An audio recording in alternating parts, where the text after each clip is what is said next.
Hello everyone and welcome to Medford Anywhere Learning TV. We're glad you're tuned in. We want to give a shout out to our friends at Southern Oregon PBS, KTVL, KDRV, and the Dove Network. Thank you for hosting us on your station. In the Medford School District, we have one shared vision, and that we believe that all are learning, and learning is for all. And what better place to do that than right here on Medford Anywhere Learning TV. Okay, how about this one? Why did this student eat their homework? Because their teacher said it was a piece of cake. Oh, hi. I'm Mrs. Jackson from Hoover Elementary School, and I'm really glad that you joined me today, you second and third grade smarties. I'm reading jokes from this hilarious joke book. Do you want to hear another one? Here it is. What's orange and sounds like a parrot? A carrot! I love a good joke because of the same reasons I'm a good reader. And I like to guess riddles. Can you think of what that reason might be? Why do I like jokes and riddles? Want a hint? It is the same reason I like trivia questions and mystery stories. Do you know it now? Well, I'll tell you, I love to ask and answer questions, especially when I read a book. How about you? Do you like to ask and answer questions? Do you ever ask, why does the sun travel across the sky? Why are flamingos pink? Why is it hot outside in the summer but cold in the winter? Why do grown-ups like the taste of coffee? And why are we allowed to eat Captain Crunch for breakfast, but we're not allowed to eat cotton candy? Cotton candy? Oh. Did you put milk on this? Ugh. That's why we don't eat cotton candy for breakfast. Oh, well. Do we have any Captain Crunch? Oh. See, we people naturally ask a lot of questions. We ask questions in our mind and also out loud. It's part of what makes people excellent at inventing new things, solving complicated problems, or getting to know other people. We even ask questions when we read. When we look at a book, we might read the title and ask ourselves, am I interested in this book? What will this book be about?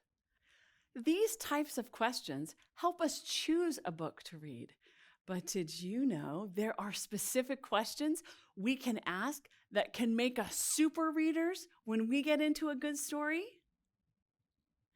These questions I'm about to share with you are for you to ask yourself when you are reading a fiction text. Fiction means it is imaginary and made up by the author. Text simply means written or printed words. So we put together fiction and text, and what we have are books or stories that are imaginary and made up by an author. When I read fiction text, I ask myself questions that make me think about what I am reading. And as a result, I understand the story much better. Teachers like to call this act monitoring comprehension. You see, monitor means to check how something is going, and comprehension, well, like comprehend, means the act of understanding. So, monitoring comprehension means to check how you are understanding as you read a story. Pretty sneaky, huh? Now, the first questions a super reader can ask as they read are, who are the characters in the story, and what is their relationship to each other? Name the characters that have been introduced in the story so far, and review how they know each other or how they are connected to one another. Are the characters family, like in Junie B. Jones? Perhaps they are enemies, like in Harry Potter. Or maybe they're best friends, like Ivy and Bean. Or maybe they're strangers that just met on a school bus. If you don't remember the characters, or you don't understand how they are connected or related, you can reread the story. Or you can talk about the story with a parent or with a friend. The next set of questions super readers can ask themselves are, what is the main problem in the story? And how are the main characters trying to solve that problem? Just about every fiction story has some sort of problem the main characters are trying to solve. And they face some sort of conflict or struggle as they try to solve that problem. In some stories, there might be treasure the main character is trying to find, and they have to avoid traps and bad guys as they search for the clues and they get to the treasure first. Answer the question about what the characters face as they seek what they want or need. How are they solving the problem in the story? We don't have time to talk about all the questions super readers ask themselves to monitor their comprehension. But I'll end with my favorite question. I like to think of it as a power-up for reading. Have I ever experienced something similar to the main characters? This question challenges me to think about how my own life and the life of the main character might connect. How have I faced problems in my life and had to solve problems or overcome obstacles in order to succeed? When I answer this question, I understand myself and the main character much more. And I can see myself in them, and I can even imagine how I might react if I was that character in the story. There are even more questions you can ask yourself as you read to monitor your comprehension in a book. You can summarize the story by asking, what is this story mostly about? What lesson can I learn from this story? And also, why did the author write this story? All of these questions make you, the reader, naturally want to answer them. And it challenges you to think about the text in new ways. If you want to become a super reader, open up a fiction text and try some of these questions as you read along. Ask yourself, who are the main characters and how are they connected or related to each other? What is the problem in the story and how are the main characters trying to solve that problem? Plus, the power-up question. Have I ever had a similar experience as the main characters? If you ask these questions while reading, I guarantee you that you will grow as a thinker, as a reader, and it will spark your mind to think of new questions of your own to answer. Those are the questions that you ask yourself when you're reading a fiction text. Now, you might be asking the question, wait, Mrs. Jackson, aren't there all sorts of books that aren't made up stories? Yes, you're right. And when I come back in just a moment, I have a lot to show you about nonfiction texts. I'm glad you're with me. I have so many examples of nonfiction texts here that I can't wait to share with you. Before we do that, let's review, what does nonfiction mean? Well, non is a prefix that means un or not.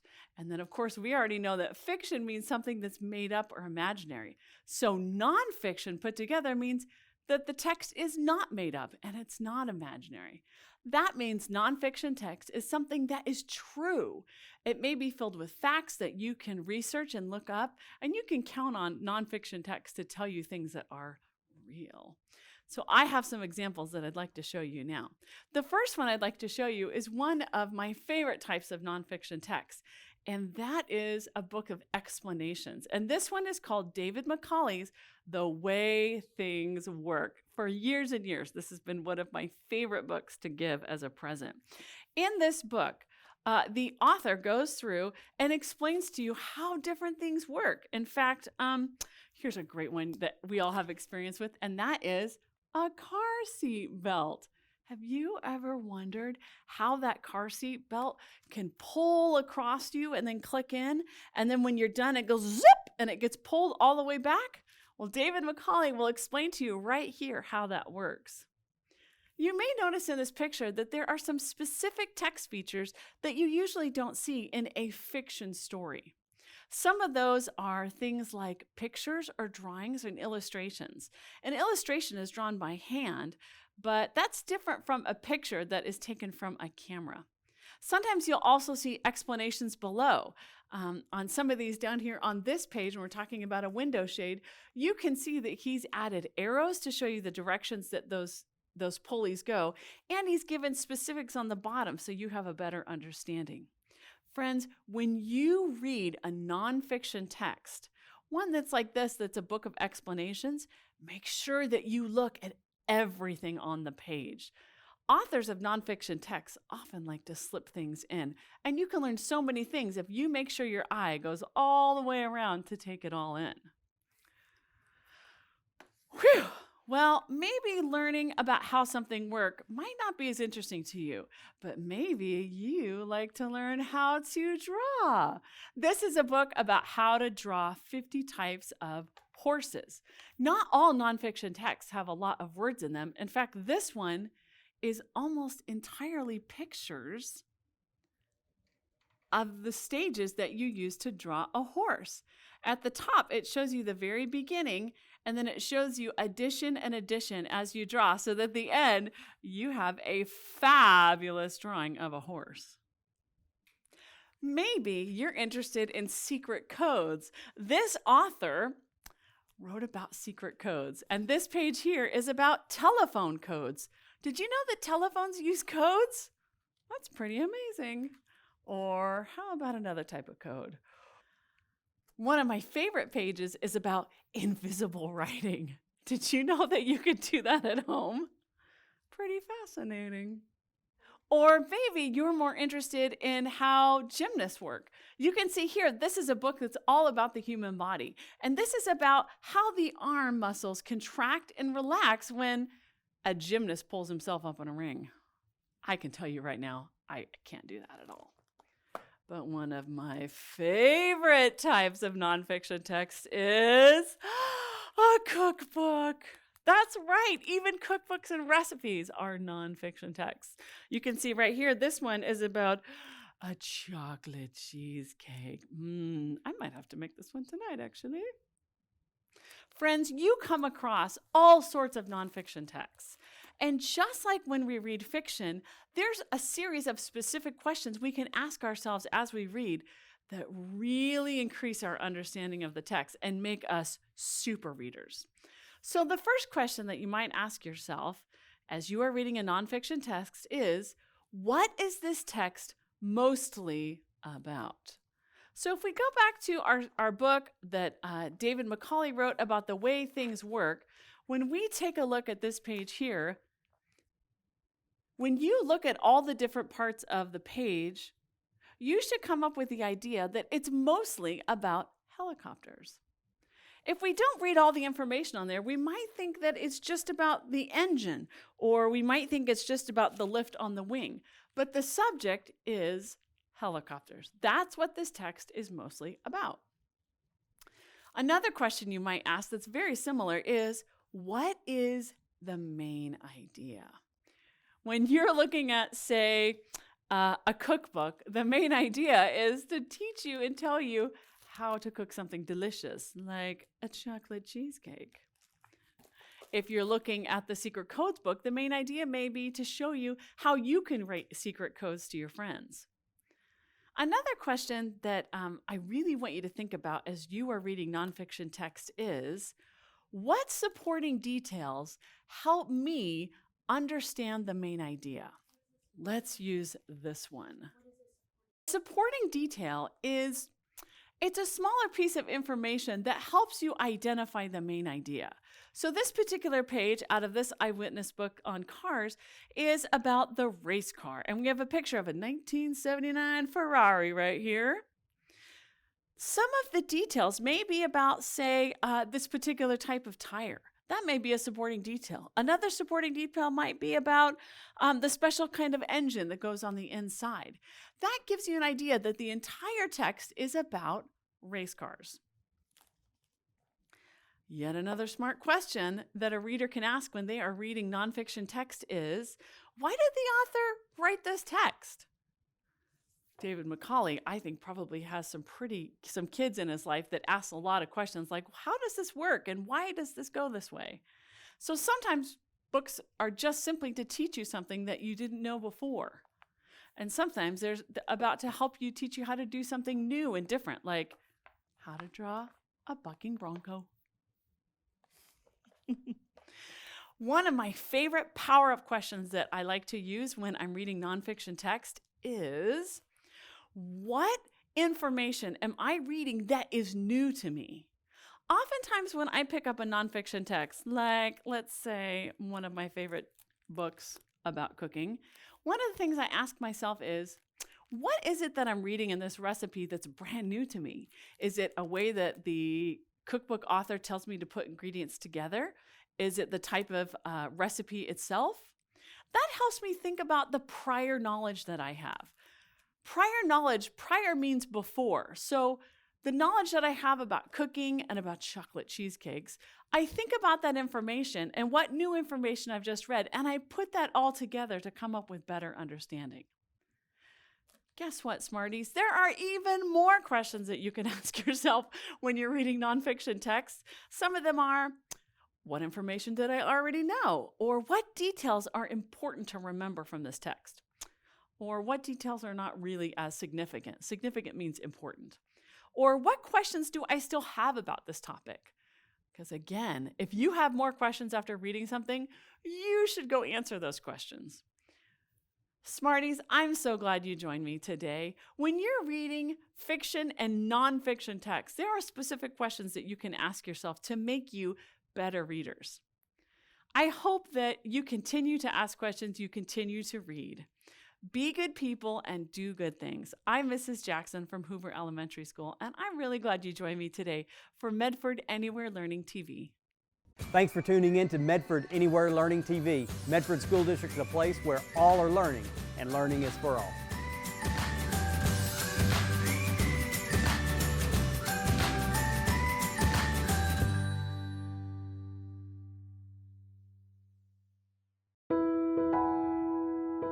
Miss Rose, I miss you a bunch. I hope that this virus stops so I can see you more. Miss you.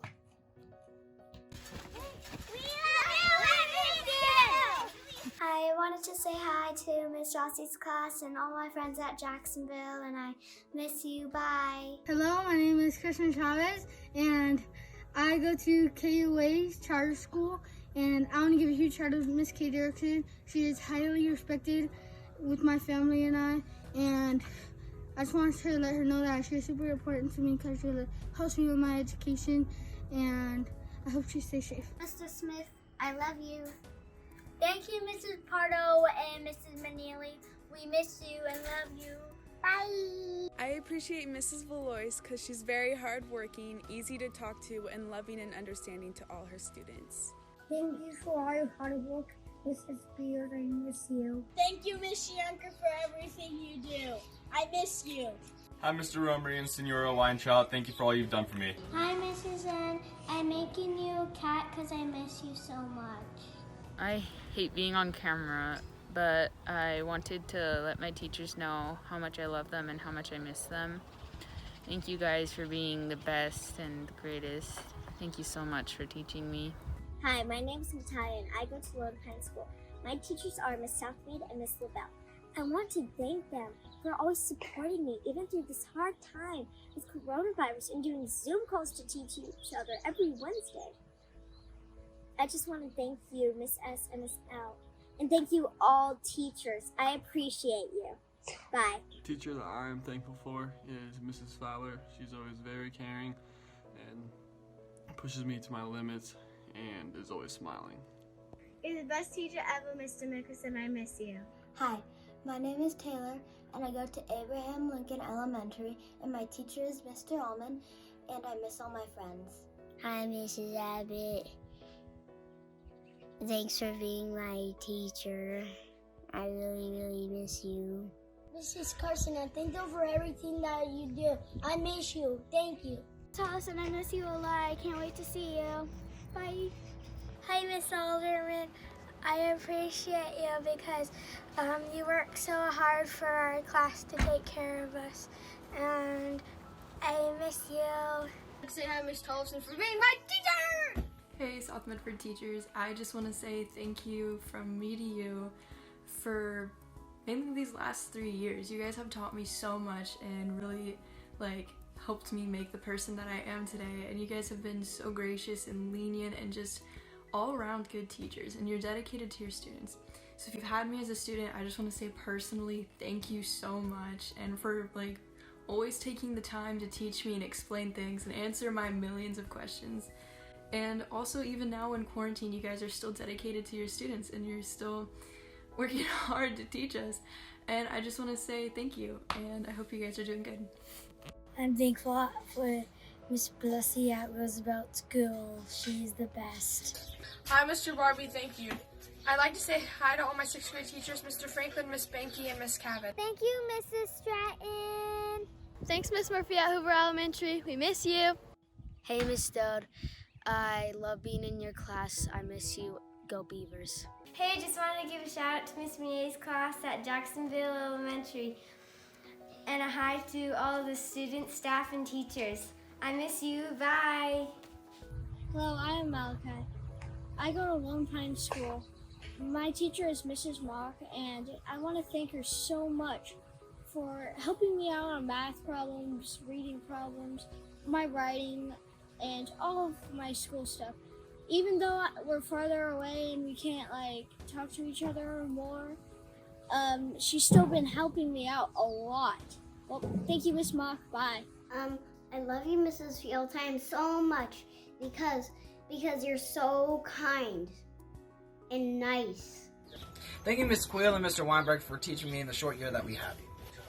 Hi, Mr. Vasquez. Schmidt, I really miss you. I hope you have a good day with your girls today. I hope that we can go to school together soon. Hi, Mrs. Joy. Thank you for all the hard work that you've done to keep us going on a school walk. You're a really good teacher. I miss you. Hi, Mrs. Bennett. I love you. I'm so glad you're my teacher this year. And I hope you're doing good. Bye.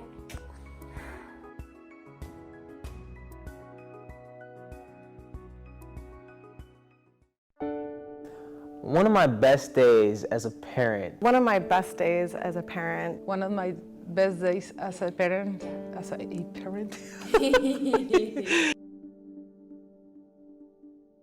One of the best days is when my kids came home and say, "Mom, I love school." She immediately comes home and she starts talking to me about, we get to go to lunch every day. So I was like, you do that at home, but for her it was amazing. When my son was in kindergarten and he came home from school early in the year with Bob books, and he sat down in my lap at night before bed and read for the first time to me, and I got teary-eyed.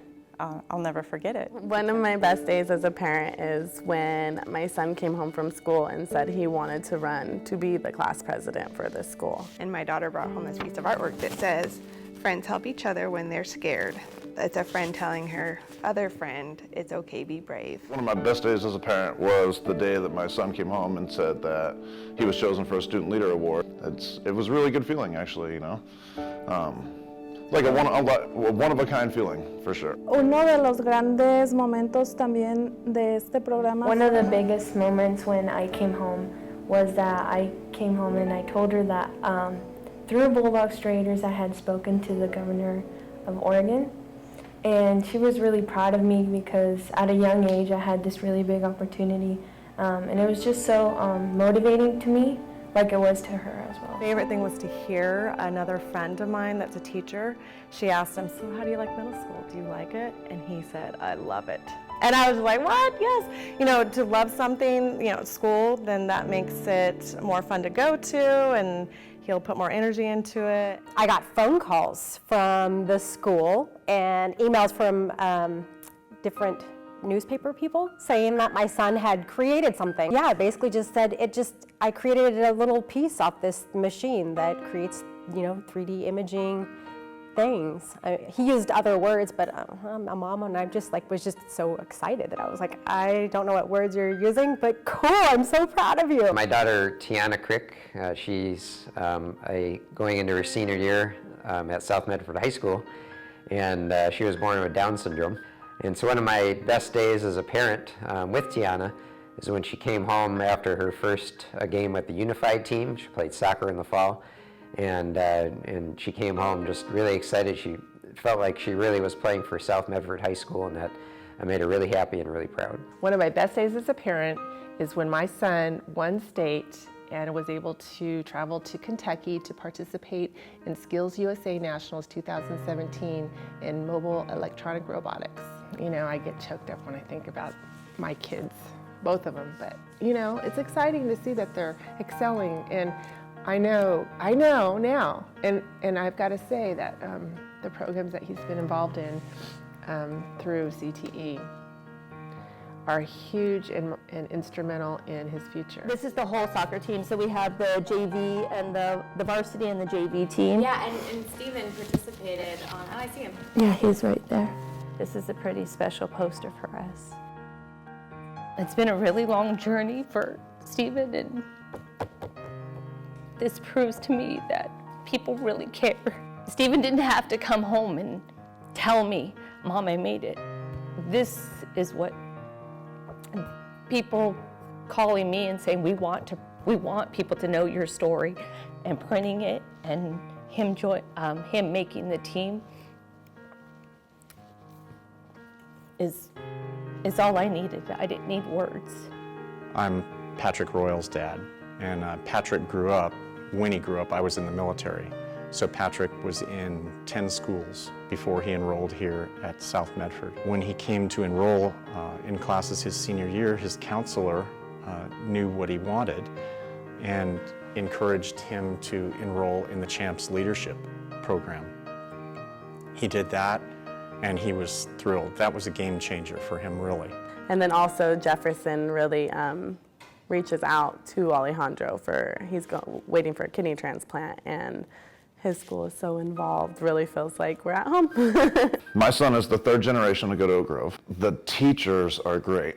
They really are. When the teachers have a strong support staff, it's gonna trickle down definitely to the kids. We're excited to see our children get molded by such great staff, and you know, we can do what we can at school or at home as parents, but when we send them to school with you guys, that you continue molding them into being good citizens and students, and pretty soon he'll be an adult. Steven has a place, and now I feel like I can just kind of relax and know that everything's going to be okay. Believe me, sometimes you cannot say enough words to say thank you, because they put more time than what you think. Not only the teachers, the counselors, the registrar, the people that get the kids enrolled and get them moving. Obviously, it goes all the way up through the administration to the principal and to the superintendent. Thank you all. Thank you from the bottom of my heart as a parent that you're raising such wonderful children, because it makes a huge difference in their lives and in our lives. And I hope that you have a successful year, and I hope that you find kindness in every one of your days too. I want to give a big, big, big thank you to the school staff. And know that what you do and the positive things you do goes a long way. I really do. I think it does.